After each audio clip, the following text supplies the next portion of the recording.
Bien-aimés, soyez les bienvenus. Vraiment que le Seigneur vous bénisse, vous qui êtes là. Soyez vraiment bénis. Que toute la gloire, la louange, l'honneur, l'adoration soit rendue à notre seul Seigneur Jésus-Christ pour ce moment opportun. Dans le nom de Jésus-Christ, je vais parler d'un thème très important que beaucoup de chrétiens ignorent. Remarquez ici, après la résurrection du Seigneur Jésus, pendant qu'il a apparu aux apôtres pendant 40 jours, il a parlé des choses qui concernent le royaume. Mais il y a une parole très importante qu'il faut comprendre. Si nous voulons marcher avec Dieu, dans ce temps-ci, il y a quelque chose de très important que nous devons comprendre. C'est la communion avec le Saint-Esprit. Je veux parler de la communion avec le Saint-Esprit. Je vais parler du Saint-Esprit, grosso modo.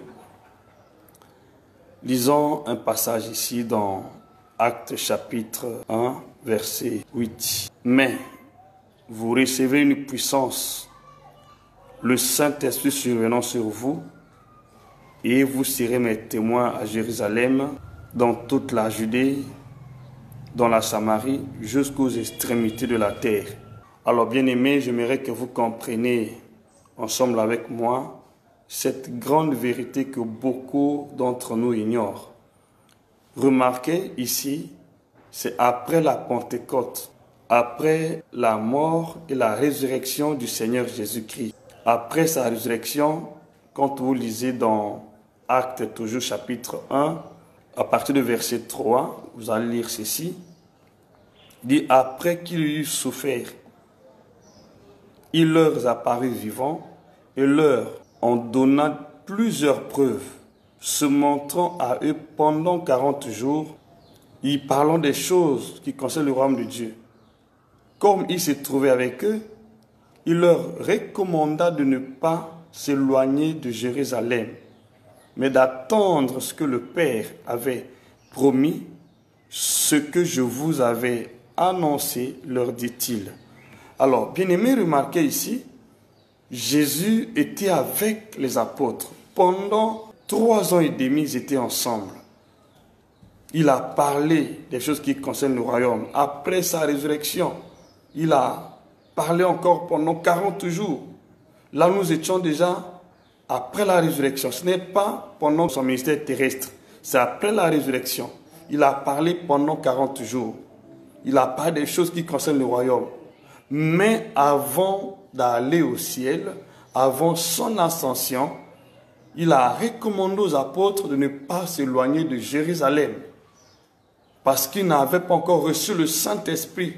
Mais cependant, remarquez une chose, les apôtres ont vu tous les miracles que le Seigneur a fait. Ils sont des témoins oculaires du ministère terrestre du Seigneur Jésus, des miracles qu'il a eu à faire, des résurrections, il a chassé les démons, il est mort sur la croix, ressuscité le 3e jour, il a apparu aux apôtres pendant 40 jours, ils ont parlé ensemble, il leur a donné les instructions, les ordres par le Saint-Esprit, mais bien que tout cela fût fait, les apôtres n'étaient pas encore capables de porter témoignage de Jésus. Pourquoi? Parce qu'il leur manquait le Saint-Esprit. Alors, aujourd'hui, beaucoup de chrétiens d'entre nous prétendent témoigner Dieu, mais sans le Saint-Esprit. Parce que nous avons reçu quelques miracles, nous avons reçu quelque chose, nous avons reçu quelques révélations, et nous voulons nous précipiter dans le témoignage de Christ. J'espère que c'est ce qui fait qu'il n'y a pas assez d'impact dans le témoignage actuel. Parce que quand nous témoignons Jésus-Christ, bien que nous avons expérimenté ces miracles, bien qu'il nous a apparu, bien que nous avons reçu une vision sans le Saint-Esprit, votre témoignage ne peut pas être capable de toucher les nations. Vous ne pouvez pas toucher les extrémités de la terre. Nous ne pouvons pas témoigner Jésus-Christ tout simplement parce que on a vu ces miracles, parce que on a connu quelques expériences.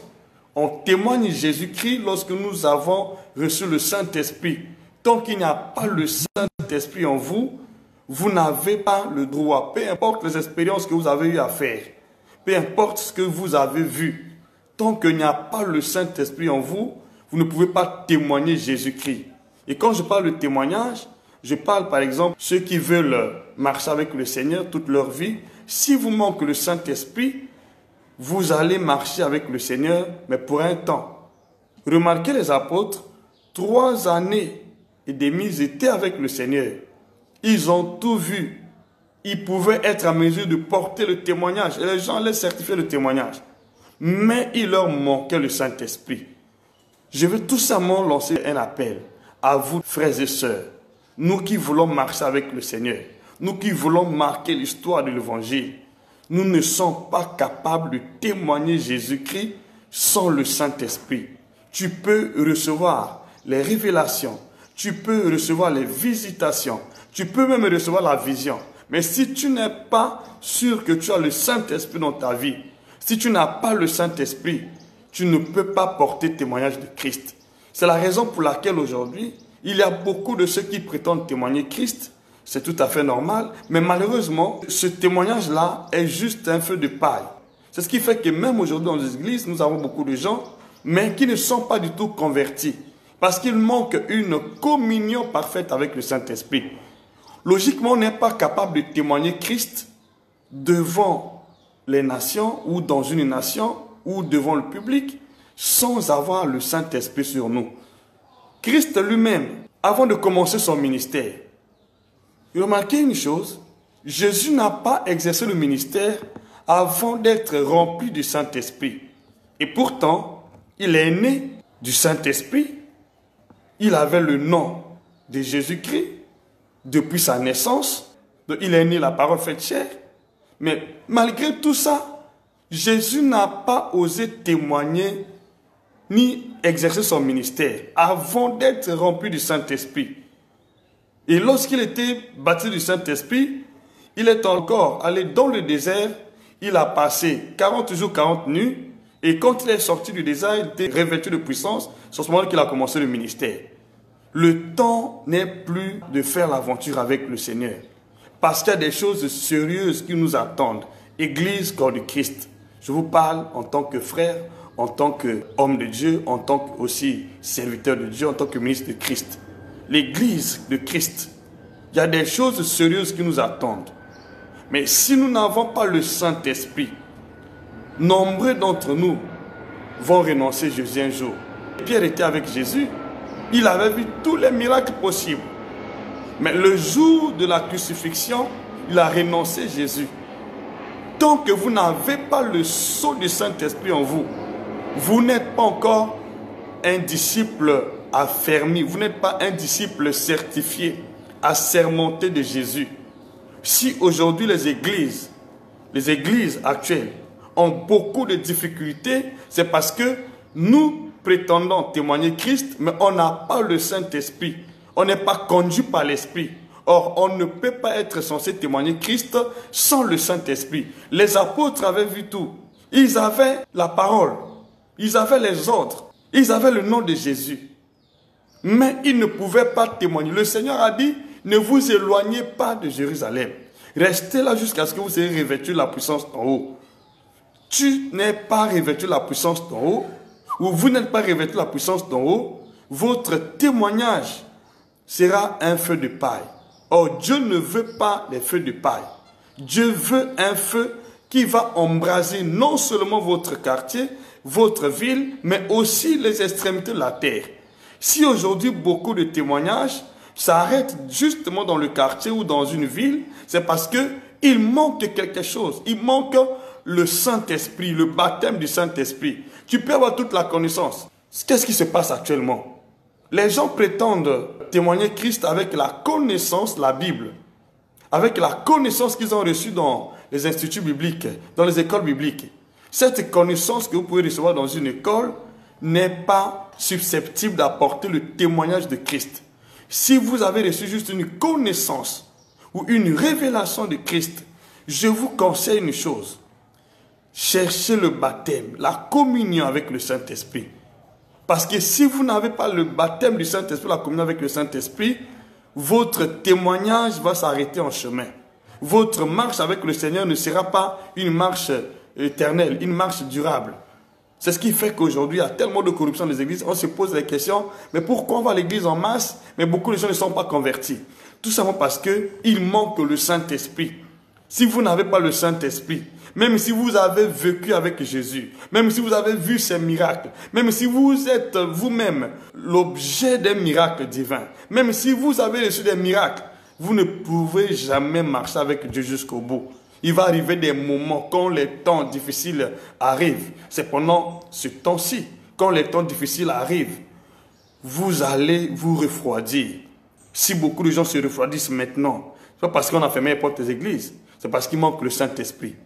Si réellement vous avez le Saint-Esprit, vous serez conscient que moi je suis le temple du Saint-Esprit. Le Saint-Esprit ne parle pas seulement à l'église. Le Saint-Esprit parle aussi dans tous les membres du corps de Christ qui sont temples du Saint-Esprit. Le Saint-Esprit ne demeure pas dans une maison. Le Saint-Esprit demeure en nous. Parce que c'est nous qui sommes le temple du Saint-Esprit. Si réellement le Saint-Esprit est en toi, tu es la véritable église de Christ. Tu n'auras pas besoin d'attendre longtemps pour que tu ailles prier. Tu vas prier là où tu es. Tu sauras que toi-même tu es l'église de Christ. Et la véritable église qui sera enlevée, ce ne sont pas des maisons que nous bâtissons. C'est nous, les membres du corps de Christ. Et ce qui intéresse Dieu aujourd'hui, ce n'est pas le fait que nous prions dans les églises. Ce qui importe auprès du Seigneur, c'est votre relation avec le Saint-Esprit, votre communion avec le Saint-Esprit. Si vous n'en avez pas, vous attendez seulement que les églises réouvrent les portes pour que vous allez prier. Bien aimé, votre vie court un danger permanent. J'aimerais que chacun de vous fasse l'examen de conscience. Est-ce que moi, je suis baptisé du Saint-Esprit? Est-ce que j'ai le Saint-Esprit en moi? Est-ce que je suis le temple du Saint-Esprit? Parce que le jour que le Seigneur viendra chercher son église, ce ne sont pas nos maisons qui vont monter au ciel. C'est nous qui avons le baptême du Saint-Esprit, nous qui avons la communion parfaite avec le Saint-Esprit. Pendant ce temps, ceux qui ont le Saint-Esprit tirent un grand profit parce qu'ils sont en train de se ressourcer. Remarquez une chose, Jésus était avec les apôtres durant tout son ministère terrestre, mais ils n'étaient pas baptisés dans la synagogue. Ils étaient baptisés dans la chambre haute. Donc, pendant l'absence physique du Seigneur Jésus, Jésus n'était plus là physiquement, mais ils ont reçu une communion avec le Saint-Esprit le jour de la Pentecôte. Ils étaient là en train de prier. Ils étaient là en train de prier. Ils ont persévéré jusqu'au jour où ils étaient remplis du Saint-Esprit. C'est ce qui a fait que l'église primitive était d'un commun accord. Cette église était unie. Ce n'est pas comme ce qui se passe aujourd'hui. Cette église était forte, puissante sur terre, parce qu'en majorité, les croyants de cette église, les saints de cette église, étaient remplis du Saint-Esprit. Ils ne cherchaient pas des belles maisons, ils ne cherchaient pas des voitures, ils ne cherchaient pas des prédicateurs tout faits, mais ils cherchaient la communion avec le Saint-Esprit. Je vous conseille, bien aimés, pour votre garantie, n'attendez pas que les portes d'église s'ouvrent pour que vous commenciez à prier, pour que vous vous souciez de l'avenir de l'église. C'est pendant ce temps-là. Ceux qui sont conduits par l'Esprit, ceux qui sont sous les ordres du Seigneur maintenant là, sont ceux-là qui cherchent la communion avec le Saint-Esprit. Logiquement, tous les jours, le Saint-Esprit doit vous dire quelque chose. Qu'est-ce que le Saint-Esprit pense? Qu'est-ce que le Saint-Esprit vous a communiqué? Tant que vous n'avez pas cette relation, votre vie est encore morte, même si vous confessez le nom de Jésus. Parce que sans le Saint-Esprit, vous n'appartenez pas à Dieu. C'est comme les apôtres. Ils étaient là avec Jésus. Mais s'ils n'avaient pas le Saint-Esprit, s'ils n'avaient pas reçu le Saint-Esprit, ils n'appartenaient pas à Jésus. Ils n'appartenaient pas à Dieu. Et tout le travail qu'ils auraient pu faire serait un travail vain. Il y a des chrétiens qui ne mesurent pas l'ampleur de ce qui va arriver dans les jours à venir. Est-ce que tu seras en mesure de défendre ta foi lorsque la persécution va surgir? Si tu n'as pas le Saint-Esprit, tu ne pourras pas faire face à tout ce qui va arriver dans les jours à venir. Je sais qu'il y aura un réveil, mais ce réveil va connaître une persécution vers la fin.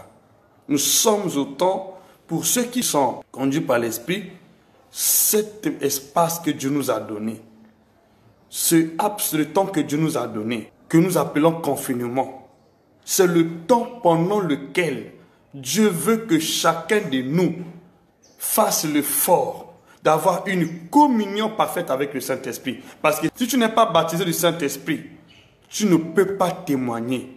On ne peut pas témoigner, écoutez-moi, avec le nom de Jésus. On ne peut pas témoigner seulement avec la connaissance de la parole. On ne peut pas seulement témoigner avec les visions d'apparition de Christ. C'est impossible. On témoigne lorsque nous avons le Saint-Esprit. Tant que tu n'as pas le Saint-Esprit, tu ne peux pas être qualifié à témoigner Christ. Il y a des gens qui se lancent dans le témoignage de Christ, mais que leur témoignage n'est pas agréé par le Seigneur, qui ne sont pas mandatés par le Seigneur. Tous ceux qui sont mandatés, même lorsque le Seigneur vous visite, vous donne une vision claire, automatiquement, il doit faire en sorte que vous recevez le Saint-Esprit avant de commencer le témoignage. L'apôtre Paul est un exemple. Paul n'était pas avec Jésus dans son ministère terrestre, mais lorsque Jésus l'a visité, Paul n'a pas commencé à témoigner seulement avec une simple vision. Le Seigneur a dit à Paul, lui a donné des instructions. Rentre dans la ville, on te dira ce que tu vas faire. Et lorsqu'il est rentré dans la ville, pendant qu'il est en train de prier, le Seigneur l'a visité. Il a visité Ananias. Il dit, va dans la maison un certain Simon. Et lorsqu'il est allé dans la maison de Simon, il a vu Paul. Il a imposé les mains sur Paul. Et Paul a reçu le Saint-Esprit. C'est là où il a commencé à témoigner. Et vous voyez, quand Paul a commencé à témoigner, malgré les persécutions, les épreuves, Paul n'a pas renoncé au Seigneur. Paul ne s'est pas retiré de la course. Si aujourd'hui il y a beaucoup d'abandon, les gens qui abandonnent facilement la voie du Seigneur, les gens qui renoncent facilement à la voie du Seigneur, qui dénoncent la voie du Seigneur, c'est parce qu'il manque le Saint-Esprit. Tu peux tout voir, bien-aimé. Tant que tu n'as pas le Saint-Esprit, tu peux avoir la connaissance qu'il faut. Tu veux connaître le nom de Jésus. Mais je vous dis une chose, on ne témoigne pas le Seigneur seulement avec son nom, seulement avec la connaissance de sa parole, seulement avec des visions. C'est impossible. On témoigne le Seigneur avec le Saint-Esprit. Vous recevez une puissance malgré tout ce que vous avez vu ensemble avec moi, malgré les démons que vous avez eu à chasser. Mais vous recevez une puissance. Et je veux aujourd'hui que chacun se dispose le cœur pour recevoir le Saint-Esprit. Si vous n'en avez pas encore reçu, si tu n'es pas du tout sûr que tu as reçu le Saint-Esprit, si tu n'as pas la communion avec le Saint-Esprit, bien-aimé, je dis, le temps est arrivé que tu dois avoir la communion, je vous le dis, la communion avec le Saint-Esprit. Parce que le dernier jour, le jour où la trompette sonnera, le pasteur ne sera pas là, l'apôtre ne sera pas là, le prophète ne sera pas là, le docteur ne sera pas là, l'évangile ne sera pas là. Mais tu seras seul devant le Seigneur. Et tu dois écouter sa voix. Si tu veux garantir ta vie spirituelle, tu veux garantir ton enlèvement, tu dois écouter la voix du Seigneur. Sinon, je vous le dis bien-aimé, vous ne serez pas enlevé et vous n'appartenez pas à Dieu. Si vous n'avez pas le Saint-Esprit de Dieu, vous n'appartenez pas à Dieu. Pour appartenir à Dieu, pour que ton témoignage soit certifié, assermenté, tu dois avoir le Saint-Esprit. Ne passez pas votre temps d'aller dans les instituts, d'aller dans les écoles. Bien sûr, les écoles nous forment, mais les écoles ne nous donnent pas le sceau de l'Esprit. Pour que nous ayons le sceau de l'Esprit, il faut rester là où le Seigneur vous a demandé d'être. Il faut prier le Seigneur là où vous a demandé d'être là. Sinon, vous allez avoir la connaissance, mais si vous n'avez pas le Saint-Esprit, je vous le dis, votre témoignage n'est pas agréé par le Seigneur. Dispose ton cœur. Le temps est arrivé. Les apôtres avaient reçu le Saint-Esprit. C'était entre la Pâque et la Pentecôte. Pendant cette période-là, entre la Pâque et la Pentecôte, ils ont vu beaucoup de choses. Je vous le dis, bien-aimés, pendant cette période qui va de la Pâque à la Pentecôte, il y a beaucoup de mystères surnaturels. Il y a beaucoup de visitations surnaturelles. Mais beaucoup de gens ne sont pas du tout redevables à ces visions-là, réceptifs à ces visions-là, parce qu'il manque une appréhension des choses de l'Esprit de Dieu. Et je vous garantis, maintenant là, il y a beaucoup de choses qui se produisent. Pendant cet intervalle de temps, ceux qui sont sensibles à l'Esprit reçoivent les visions célestes. Ceux qui sont sensibles à l'esprit connaissent déjà ce qui va arriver après le passage du coronavirus. N'attendez pas que la Pentecôte soit célébrée pour que vous demandiez le Saint-Esprit. Le temps est celui-ci. Ça, c'est le temps pendant lequel Dieu avait préparé la fondation de l'Église primitive. L'Église primitive a posé ses fondations, ses jalons du réveil. C'était entre la Pâque et la Pentecôte. C'était pendant la période du confinement. Et je vous le dis, Dieu est en train de préparer les fondations d'un grand réveil à venir. Pendant cette période, Dieu est en train de faire quelque chose de grandiose, quelque chose de mystérieux, quelque chose de titanesque. Dieu est en train de poser les fondements du grand réveil à venir. N'attendez pas qu'après avoir célébré la Pentecôte, vous allez demander des choses. Il y a des choses qui vont se manifester après la Pentecôte, mais ça sera le réveil. Mais ceux qui veulent avoir la puissance du Saint-Esprit pour témoigner le Seigneur après le confinement, doivent chercher une bonne communion pendant ce temps-ci. Après la Pâque, Jésus était ressuscité d'entre les morts. Il a fait 40 jours, 40 nuits, ensemble avec les apôtres. Il paraissait aux apôtres, il les a donné les ordres. Et après, il était enlevé au ciel. Et pendant qu'il était parti au ciel, les apôtres sont restés dans la chambre haute. Et le jour de la Pentecôte, ils ont reçu le Saint-Esprit. C'est là où l'Église est née. Je vous dis, il y a une renaissance de l'Église. Il y a une renaissance de l'Église, mais qui se pointe à l'horizon. Mais beaucoup de chrétiens ne connaissent pas qu'il y a une renaissance de l'Église. Mais moi, je vous le dis. C'est un thème que je vais développer par la grâce de Dieu le vendredi prochain. Je m'aimerais donc parler un peu de l'avenir de l'Église après le passage du coronavirus. Il y a une renaissance de l'Église. Parce qu'il y a eu tellement de péchés dans l'Église. Il y a eu tellement des réveils de feu de paille. Il y a des réveils des gens qui témoignent Jésus, mais sans le Saint-Esprit. Mais c'est pourquoi vous connaissez beaucoup de difficultés. Vous voulez toujours être à côté du pasteur ou de l'homme de Dieu pour exprimer votre foi. Mais si vous avez le Saint-Esprit en vous, vous n'attendrez pas que le pasteur vous demande de prier. Non, bien-aimé. Le Saint-Esprit, qui est l'Esprit de Dieu, celui qui est là pour nous aider à prier, il va donc allumer un feu dans votre cœur, un feu dans votre esprit. Et vous allez prier comme jamais auparavant. Ce qui nous fortifie, ce n'est pas la présence des gens autour de nous. Ce qui nous fortifie, bien-aimés, c'est la présence du Saint-Esprit. Je suis entièrement inondé de la présence de Dieu chaque jour. Parce que ce n'est pas l'Église qui m'inonde, c'est le Saint-Esprit. Tant qu'il n'y a pas le Saint-Esprit, l'Église ne vous sera pas utile. Vous irez à l'Église pour faire les bêtises. Mais si vous avez le Saint-Esprit en vous, vous irez à l'Église pour témoigner Jésus, pour exploiter les dons que le Seigneur a investis en vous. Je veux que chacun de nous, le temps que vous êtes à la maison, disposez votre temps, cherchez la face de Dieu, demandez au Seigneur de vous envoyer une puissance, la puissance du Saint-Esprit. Parce que l'Église est en train de connaître sa renaissance. L'Église. Il y a eu tellement beaucoup de choses qui se sont passées dans l'Église. Il y a eu des conflits, il y a eu des péchés, il y a eu des divisions. Mais le Seigneur veut que l'Église connaisse une renaissance. Il y a un nouveau baptême dans le Saint-Esprit. Certaines personnes ne comprennent pas. Il y a un nouveau baptême. Mais ce baptême qui se pointe à l'horizon n'est pas le baptême comme tel. Il s'agit du baptême de la résurrection de l'Église dans le Saint-Esprit. Ça, c'est à venir. Le baptême de la résurrection. Parce que les églises étaient en bonne partie mortes. On ne prêchait pas du tout le message qu'il faut. Et le Seigneur a permis que ces choses arrivent pour qu'il y ait une renaissance de l'Église. Lorsque Dieu veut un nouveau départ dans l'Église, il permet que l'Église, le peuple de Dieu, reste confiné. Et cela n'a pas seulement commencé aujourd'hui. Même dans les temps anciens, lorsque Dieu voulait faire quelque chose de nouveau, il enfermait le peuple. Et pendant ce temps du confinement, le temps que le peuple est enfermé, Dieu descend, il fait des choses extrêmes.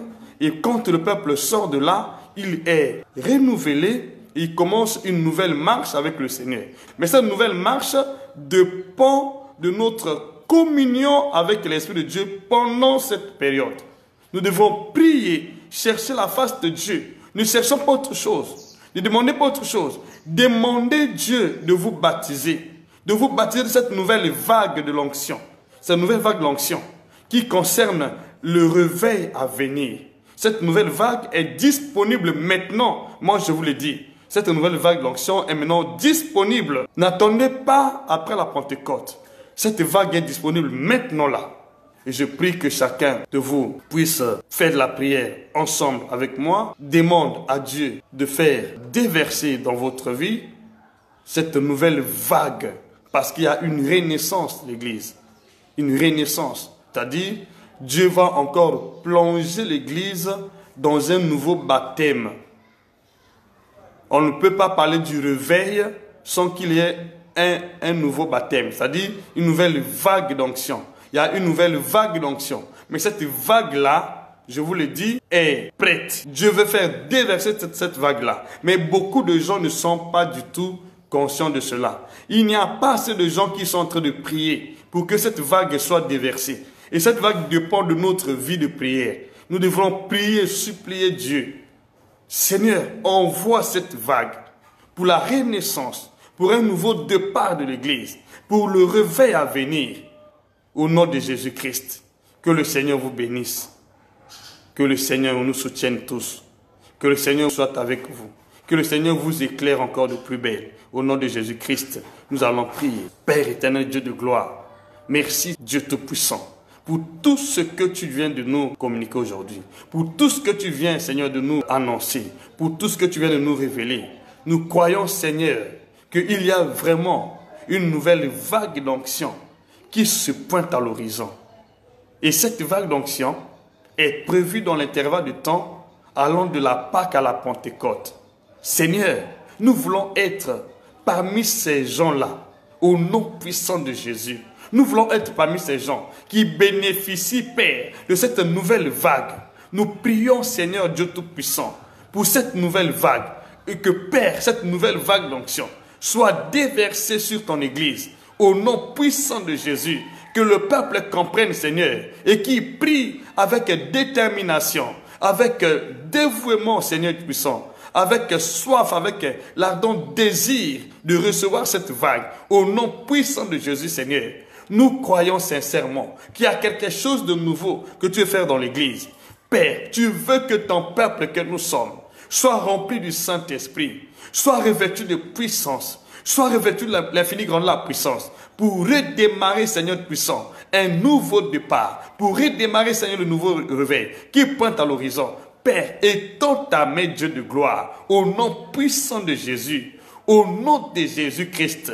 Lorsque tu étais mort, à la résurrection, la Bible dit, l'ange du Seigneur fut envoyé du ciel. Et c'est lui qui avait roulé la pierre qui était sur la tombe. Et Seigneur, lorsqu'il a roulé la pierre, l'esprit de vie est rentré en toi. Et quand l'esprit de vie est rentré, tu étais ressuscité entre les morts, Seigneur. Et c'est là, il y a eu un nouveau départ. Il y a eu une nouvelle manifestation de puissance. Père, nous savons que nous sommes morts avec toi. Toutefois que, Père, on célèbre la Pâque, on célèbre la mort, la résurrection, au nom de Jésus-Christ. Et Père, lorsque la résurrection, il y a une nouvelle vague, il y a l'esprit de vie que tu envoies. Père, envoie l'esprit de vie dans l'Église. Envoie l'esprit de vie dans l'Église, dans la vie de chacun de nous, dans la vie de chacun de nous, Seigneur puissant. Envoie l'esprit de vie. Et tu as dit, la loi de l'esprit de vie vous affranchirez la loi de la mort et du péché. Père, envoie l'esprit de vie. L'esprit de vie, Seigneur. L'esprit de vie, au nom puissant de Jésus-Christ. Envoie cette vague, cette nouvelle vague d'onction qui s'appelle la puissance de résurrection, l'esprit de vie, l'infini grandeur de la puissance. Seigneur, envoie cette vague au nom puissant de Jésus, Seigneur. Je bénis ton peuple, je bénis ton nom et je déclare qu'à partir d'aujourd'hui, Seigneur, que tous ceux qui sont présents, ceux qui comprennent, ceux qui prient vont recevoir cette vague. Et Seigneur, ils vont témoigner ton nom. Ils sont des pionniers de cette nouvelle vague, les pionniers de ce réveil qui se pointe à l'horizon. Merci Père éternel pour l'esprit de vie au nom de Jésus-Christ. Merci Dieu de gloire au nom puissant de Jésus pour la victoire sur la mort, le séjour des morts dès maintenant à jamais dans le nom de Jésus. Je dis vraiment Amen. Amen. Soyez bénis. Je vous salue tous. Merci. Que le Seigneur vous bénisse abondamment. Merci beaucoup, vraiment merci. Je vous vois tous. Que le Seigneur vous bénisse, bénisse, bénisse, bénisse. Dans le nom de Jésus-Christ. Vraiment à très bientôt. Le Seigneur vous bénisse.